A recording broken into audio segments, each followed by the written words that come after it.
the fact that Ahli.Zilong going into the EXP lane would have meant that they have a really good option. Liquid are still kind of soft stuck into the fact that this Freya might end up in the EXP with it being uncomfortable. Still, Sora's open if they want to, but then again with the Phoebus around. Yep. Oh, this Falcon's just solved Liquid after 2 games. I mean, they still have a lot of good options. So far, it seems like they saw them in the draft. Gameplay-wise, still a 50-50. Yeah, for sure. But that was a big part of the problem for them. Those first 2 games was solving the draft first. Is TL will go ahead and grab Sam first, so now you have an idea, right? Where things are falling into place. Yep, obviously, that paints the picture for us. Ain't no more tricks. Yeah. Red 4 suddenly they're honest. Yeah. Still, that bodes really badly for Falcons. They have a very aggressive lineup that they're up against. All this dive, just consider making up the set again now.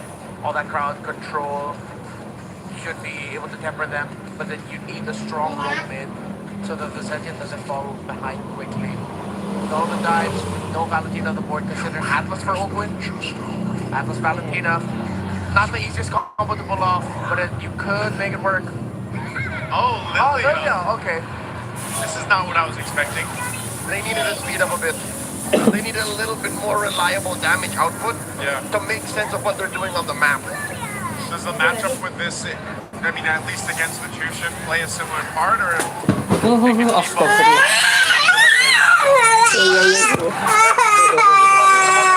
The game that we've seen where Jushin was given a difficult time. If I'm not mistaken, might have been Super Prince on that list. Yeah, he was the pioneer in season 17. And he plays those loops aggressively on the ground. Make sure that the shoots in wouldn't be able to control the mid as comfortably. Okay, solid look up here for both compositions. Bunch of purifies. This is going to be a slaughter fest here, I think, for both to get through to this point. There was a sticking point for Team Falcons at one point. They've managed to get through it by a little bit. Now can they equalize the series? The Champions Arena looks like there's life now on Team Falcon's side here. Yes. Hopefully they can get another game under their belt and bring us closer to that full series. All right, here we go. It's really going to be very determinant of how the Atlas and the Glue play against each other. Super Marco, again, going to be a very demanding game for him, honestly. Love the picks that you have. You forgo crowd control for damage, meaning that makes it harder for your mid laner, or excuse me, your gold laner to operate your team fight. Up against a lineup that has a lot of dive. So Haji and Ogwin need to slow down JP and Sanji as much as they can, similar to what they did in the previous game. Oh, already a little bit of a skirmish in mid. Haji his health, but this will send Sanji home, unless, oh no, he's just brave smiting his way to staying. Yeah, one of the advantages there, having the brave smite, especially with the Jushin. You know, you're constantly keeping the lantern over someone anyway, whether that's the minions, whether that's the heroes here. JP making his way through. They have control, but this is one of the things too. Lilia, like we saw earlier in the season with Super Prince, you know, you're able to go at least kind of duel it out a little bit better from more of a safety advantage point. With Lilia, once you shoes, there's something there that can be said that you can try to bait some of the resources out from JP and Sanji. Almost no one budging in the mid-roam duo. Again, without the EXP laner, similar to a fucking Ted to slow down here.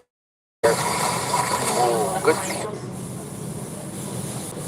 Using Purify. Uh-oh. Haji down to a fifth again. Contizi almost came in clutch for that engage. Yeah, both Purifies use Super Marco, not making it easy for Teddy. Here comes Oakwood. Oh, that's deep. Defensive use. Oh, the Valkyrie's descent.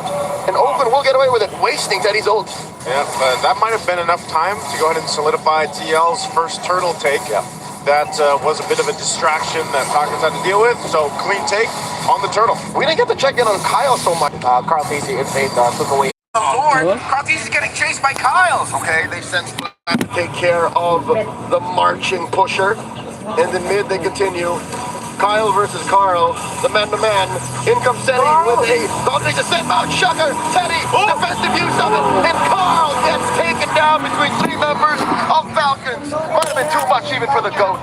The plan was there, but it was stopped in its tracks by Ogwin and the rest of Team Falcons. Super Marco popped his Purify so that when he would get hit by the turtle boat, and it did, he would not get stunned. He'd take the damage, but at least he still got the free hit. And of course, a momentary taunt as well coming out from Kyle was perfect. And again, Energy eruption, right? yeah, energy eruption. Just remembered it now. He erupted the energy, man. That was just good defense for Super Marco. That's why we were saying earlier. For this game as well, they want to go ahead and lean towards Super Marco on this carry to actually carry through the game and get to that point. So now it's them trying to put pressure on the purple buff of Ahli.Zilong, but he is going to go ahead and secure it. They will disengage from that. Look at the positioning from Sanford here. It's TL playing in a different way in this one. They sort of have to. That's what we're seeing throughout this game.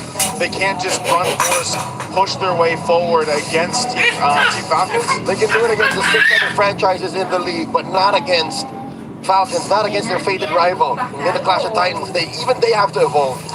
Still a massive lead that Falcons needs to chip through for the jungler. And I'm not talking about items, I'm talking about EXP. You cannot go full commit into Lord fights with Kyle 2 levels down to Carl easy. That's why I think Falcons are now going to have to take the next few moments, seeing if even though they look better on the defense, if they can get an odd pick or 2, recover, recalibrate, and then try to build an advantage through there, because retro battles are just going to favor Carl easy. Are they going to go for Teddy? They're collapsing over on Teddy on the bottom side. Both Ogwin and Super Marco are there. Lord is up. Teddy wants to keep putting pressure on this side of the map, so JP goes to potentially support him, but they'll keep Teddy there. And Carl will leave this chubby wave of top for Falcons to deal with, as they seem to pivot straight for the Lord push. Yeah, both side lanes being pushed. This is a clear sign for Liquid to A third of the Lord down. Mount Shotgun was Black Rider for committed already. There's the Fatal Links. Where's the response? Carl secures it, and now they collapse onto JP. Slapped empty down. Crimson Beacon out of sun. He already used the Purify, and Marco throws out these light wheels like there's no tomorrow. Sanford backs off, 2 kills for the Lord. Again, you're seeing Team Liquid make the decision to, hey, zone them out while I secure the objective, and they want to disengage. Carl easy, compromised by Owen. Dark Wave, plus a stop, serving up a kill to Super Marco. They pushed here too. Do you know what this feels like? It feels like I'm watching Hatching back with Blacklist.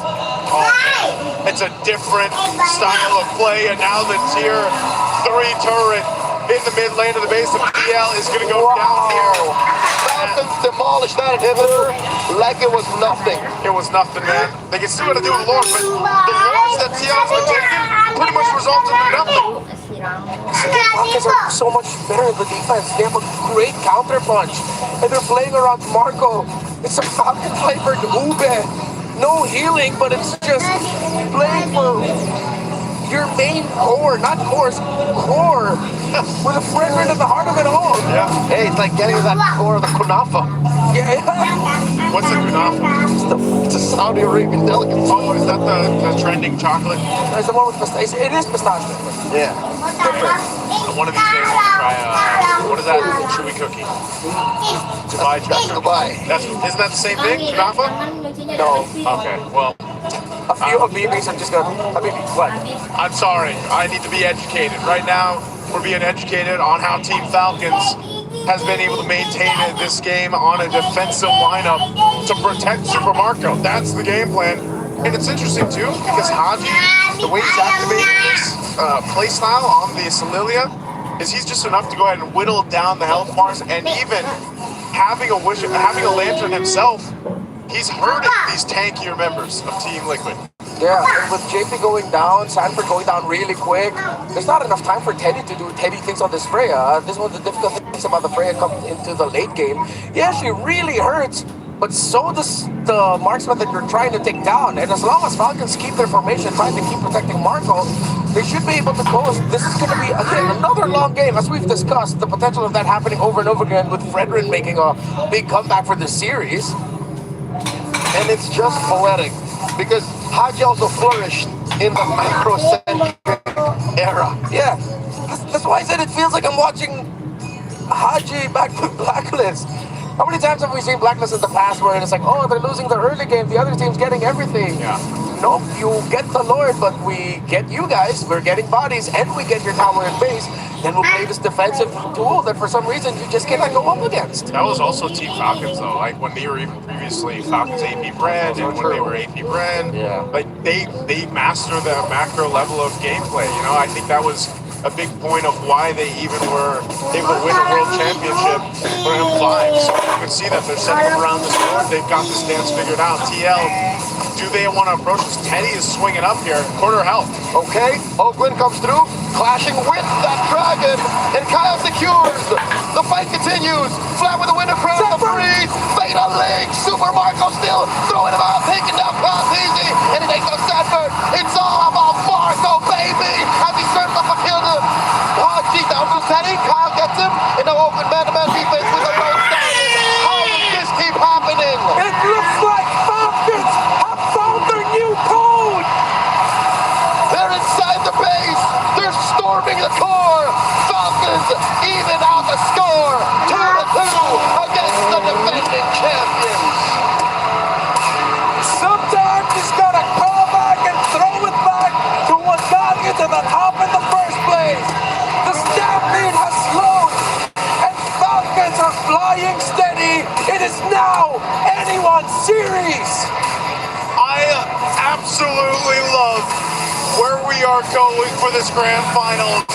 Team Falcons is taking us for a flight, and now it comes down to what?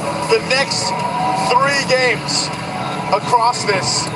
You gotta think, what happened? What changed? And what stopped Team Liquid Stampede? Again, it really feels for Liquid, you could liken them to what Onyx ID World Championship, drink that era. But then Falcons just called back to what took down a team that moves fast, that plays guerrilla style ticks around the map. All right, we slowed them down, forced them to play our game. What a response by the Falcons, and Fredrin wins games in 2026. Oh man, Super Marco, of course. There's the light wheels and a little bit of a smile from Super Marco. Hey, even before he started winning world championships, going around the world. Yeah. Just protect Marco. It seems to be working perfectly for them so far the past 2 games. And that's usually counterproductive after season 17 that go full tempo. Yeah. They get punished so hard. So weird that I think even Liquid don't like it. Yeah, I think Liquid are just going up against a very annoying opposition over